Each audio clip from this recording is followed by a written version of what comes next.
Okay, this video is going to explain the sign section. So one thing to say, kind of right up front, is that if you never have to use the assign section if you don't want to. It's basically shortcuts. It makes some things easier, but if you are already feeling overwhelmed or whatever, then you can turn this off and never ever touch this section if you want and come back to it later. It's just to make things easier. It's literally shortcuts. And what it is these 4 encoders and 8 buttons that can be assigned to do any task on the board, basically. These encoders can manipulate just about any parameter that you can think of. These buttons can be mutes or be shortcuts to something on the screen, or any number of things. And then this set thing right here, it allows you just kind of 3 different groupings. So in set A, all of these things do one thing, or all of these things have a task. In set B, they all have a different task. In set C, they all have a different task. So you can have 3 folders of shortcuts, essentially is what it means. Again, you never have to use this if you don't want to, but I'm going to explain how we've got it set up. Pretty much we just use set A and set C. And set B can be useful if you're using a lot of compression, but these 2 are the ones that you might find useful. So set A, you can see right here what each thing does. So the numbers here correspond to the numbers under the encoders or under the buttons. So number 1, this is number 1, bus 1 fader.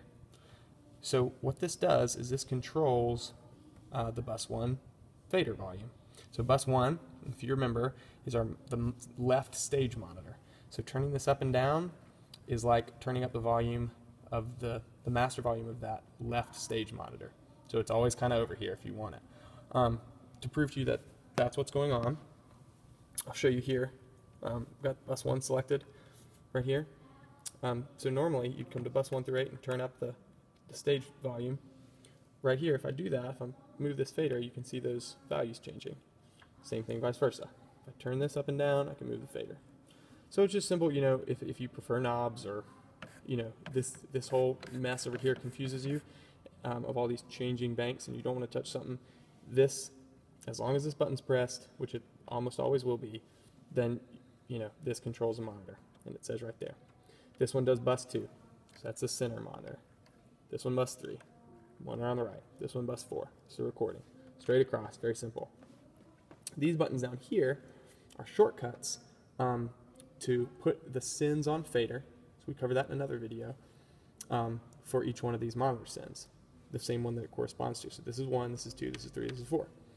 So if I push this button, it's the same thing as me pushing the select button on bus 1 and then pushing the sends on fader. So I push this button, and now I'm looking at the monitor mix for bus 1, the left stage monitor.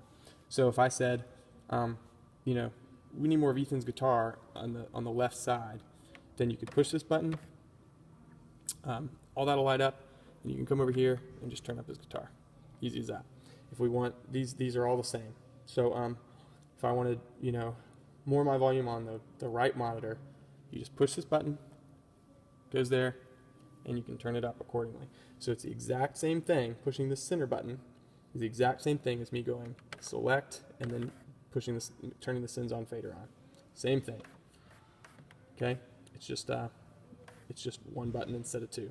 That's all it is. So it's like Command S in Microsoft Word, on a Mac. It's just Command S saves instead of going File Save, just a little bit shorter.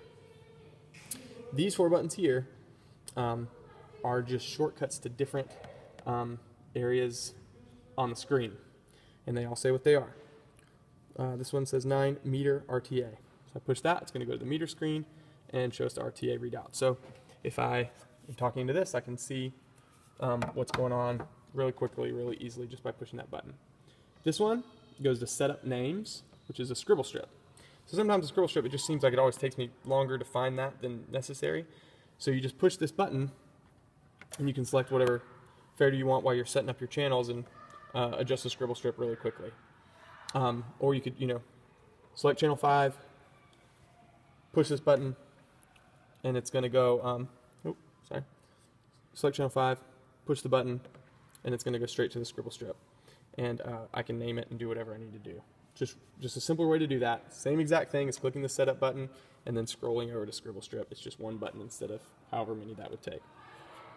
This next one says right here USB home. So you click that and it's going to go to your recording. So it's same exact thing as pushing this view button. It's just another button. It's right there. It's there to go. And then this last one is meter, and it just shows you all the channels. That's it. They're just shortcuts. So if you want to use them, use them. If you don't, forget they exist. B, everything, the colors change, and it still, will tell you exactly what they do. But they're all going to control different settings, the attack, hold, release, and ratio of the compressor.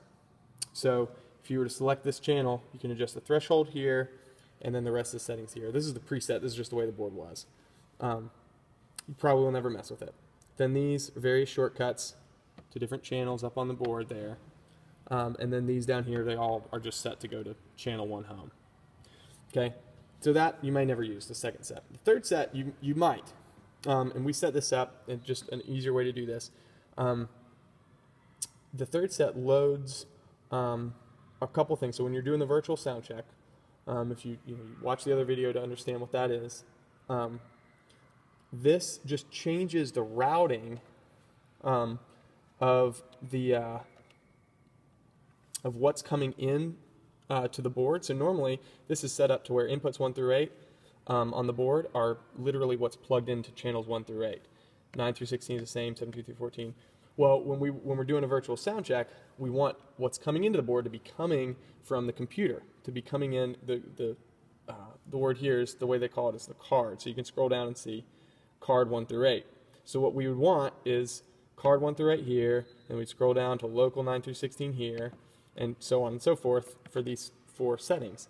So we could do that, go to routing and scroll down and do all that. Or what we've got here is these snippets, is what they call it. They're just quick ways to load certain settings. So if we push snippet, or we push number 5, button 5 right here, it's going to ask us if we want to load it. We push the right button for yes, and that's going to put us in live. So this is our normal, just what we have normally, what we want when we're just running live sound. This is what we want. It's got all the local channels routed. All the inputs in the back are routed to the board. If we want to do a virtual sound check, we just press here. It's going to bring it up and ask us if we want to do it. We click yes. And now it's going to switch 1 through 16, which is the first 16 channels of the board, to the card. It's going to leave these as normal ones. So if Stuart's talking or whatever, not that you'd ever do that while Stuart's talking or somebody's teaching, those aren't affected because we're only sending out the 16 for the virtual sound check. Okay, so that's just a simpler, quicker way. Then when you're done with the sound check, so it's just one button, you push it and load it. You can just click this, go back to live, and now you're back ready to get on with the night. Okay, so that's the assign section. It's really simple. If you wanted to change the assignments, you push view, and then you can just scroll through here. Right now it's on set C, or sorry, this is set A that it's adjusting. It tells you up here. You can look at all of them at once on home. You go to set A, set B, oops, sorry, push the wrong button, set A, set B, set C, and this lets you adjust them. So if I wanted to change one of those parameters for set C, I would just grab this fader and choose which thing I wanted to adjust. So maybe I wanted to make button 10, and then I would pick over here what I wanted it to do. I can make it mute channel 7. And so now it pops up there and it tells me button 10 does channel 7 mute. And when I push it, it mutes channel 7. And it's simple, and then if you want to undo it, you just go back over here and go to not assigned, and it takes it off. Now it doesn't do anything. So if you want to mess with those, keep these the same, leave set A the same, leave those two the same on set C. As far as anything else, if you want to play with the rest of set C or want to play with B, go for it. It's just, if there's something that seems easier, intuitive to you, then you can give it a shot. Okay, that's it. That's what the assign section does. Hopefully it makes things easier as opposed to make things more confusing.